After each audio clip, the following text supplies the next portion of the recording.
नमस्कार, मैं Sanjeev Kumar SRV news से। आज हमारे साथ है रामवीर जी। रामवीर जी, ये लोन रिकवरी के लिए कोई एजेंट आता है, डराता है, धमकाता है, तो उसके लिए क्या करना चाहिए? साथियों नमस्कार। डॉक्टर साहब, जैसे कि आपने पूछा, लोन जो रिकवरी वाले आते हैं तो डराते धमकाते हैं, तो हमें उनसे कैसे बात करनी चाहिए, उनसे मतलब कैसे डील करनी चाहिए। तो क्या है, आम लोगों को मालूम नहीं होता है। तो अगर कोई लोन रिकवरी वाला आता है और परेशान करता है, डराता धमकाता है, तो सबसे पहले तो हमें उससे ये पूछना है कि भाई आप किस बैंक से आए हैं और अपनी आईडी दिखाइए। एक तो आईडी दिखाइए, दूसरा DRA लाइसेंस चाहिए, और तीसरा है होम विजिट लेटर। आप किसके घर पर आए हैं, किससे लोन वसूली के लिए आए हैं, वो होम विजिट लेटर जरूर चाहिए होता है। और हर रोज आएंगे तो हर रोज विजिट लेटर चाहिए ही चाहिए। और ये 3 चीज़ें आप मांग लीजिए, उनके पास होती नहीं है। और अगर ये तीन चीज़ें हम उनके पास नहीं है तो वो अपने ही वापस उल्टे पाँव चले जाएंगे। और अगर उनके पास नहीं है, डराते धमकाते हैं, तो 112 नंबर पर कॉल कर दीजिए, क्योंकि वो वास्तविक में लोन रिकवरी वाले नहीं है, वो बैंक के पाले हुए गुंडे होते हैं।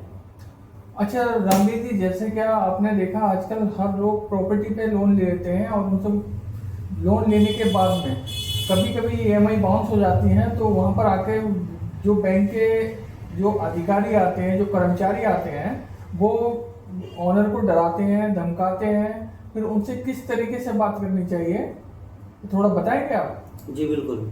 देखिए डॉक्टर साहब, पहले तो ये है कि लोन लेना कोई अपराध नहीं है, ठीक है। और लोन नहीं दे पा रहे तब भी कोई अपराध नहीं है।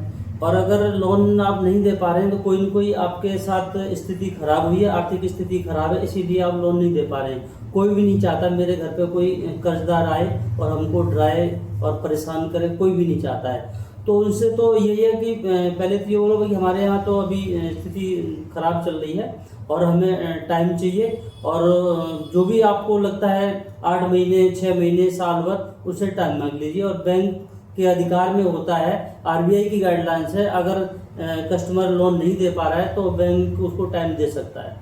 अच्छा, ये जो कहते हैं बैंक के कर्मचारी कि आपका loan number, loan account NPA हो गया है, ये NPA क्या होता है? देखिए NPA जो होता है, ये नॉन असिस्टेंट परफॉर्मेंस होता है। कि इसका मतलब ये होता है कि अगर NPA हो गया है तो बैंक ये समझ लेता है हमें इस कस्टमर से कोई प्रॉफिट नहीं हो रहा, कोई कमाई नहीं हो रही है, उसको NPA बोलते हैं। अच्छा, कभी कभी मैंने देखा है कि फ्लैटों पे लोगों के नोटिस लग जाते हैं प्रॉपर्टी के ऊपर, 13/1, 13/2, इस तरीके का नोटिस से को खत्म करने के लिए क्या करना चाहिए? देखिए अगर बैंक लीगल जाती है तो लीगल हमें जाना पड़ेगा। जैसे क्या? जैसे अगर बैंक ने 13/2 का नोटिस लगाया है तो डिमांड नोटिस होता है, कोई इसमें कोर्ट का नोटिस नहीं होता है, और उसमें डराने घबराने की कोई जरूरत नहीं है। डिमांड नोटिस दिया है तो आप अपने से बैंक को लेटर लिख के भेज दीजिए, और कि हमारे पास अभी पैसा नहीं, हमको टाइम दिया जाए, हम अभी नहीं दे सकते पैसा आपको।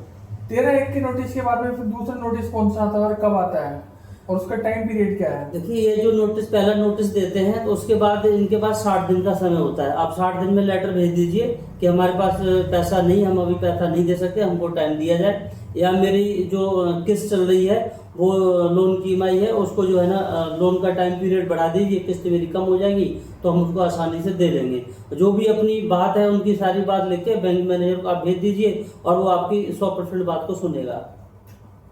धन्यवाद रामवीर भाई साहब। अब इसका अगला पार्ट देखने के लिए कल हमें इसी वक्त कांटेक्ट करें।